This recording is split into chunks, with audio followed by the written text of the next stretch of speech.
Okay. One of the things which I think about that I motivated quite poorly in the first part of the aquarium section was actually why I recommend the all-in-one or the chambered aquarium to be a starter aquarium. So I would actually like to do a complimentary note on that if you're curious, and if you don't agree, I mean, please let me know and comment, and we can debate it a little bit or discuss it. Now I think that if we start with the glass box, maybe it's so that I think many beginners, they have kept freshwater aquarium and want to try salt water, so they might actually have a freshwater aquarium or a glass box available, and they would like to keep that to start it because it makes a lot of sense. I think starting with a glass box, the most difficult thing is to get an efficient surface skimming, to get rid of the surface film and get it into your filtration. It is possible, but the beginner aquariums I've seen, or the aquariums I've seen using just the glass box, it is I see many fails. So that is why I don't really recommend any beginner to go with a glass box, because I've seen so many fail to get the surface film off.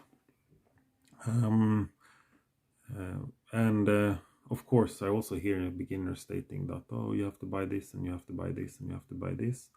Yes, and I can respect that as well. It is possible to succeed with a glass box. I mean, you can start from just continuing with your fresh water, get some salt, get that and some pumps. It will work. But I think it's easier, and your money is well better spent to going for a chambered aquarium, because then you get this feature for free, that you have a surface skimmer in the chambered aquarium.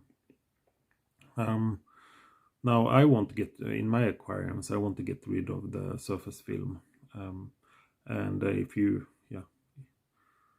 right or wrong, but imagine in a reef what happens to non-water dissolvable compounds. I mean, they float up to the surface and are taken away by the waves. So so for that one, I want to use to take away the non-water dissolvable compounds, I want to use the skimmer to remove it. The only time which I'm considering to keep the non-water dissolvables is if I have a very low bioload in my aquarium. Then I want to keep them a little bit longer, so they're degraded or deteriorated into something which is hopefully the aquarium can consume again. But that is like a long way down the road, when you see that maybe you have signs of starvation in your system. You don't have that many fish. Coral starvation, that is. So that is why I don't recommend the glass box as for beginners. Actually, one of the main reasons. Now, coming from a glass box experience or freshwater experience glass box, to all the way to a sump aquarium where there are 2 or 3 holes in the aquarium bottom,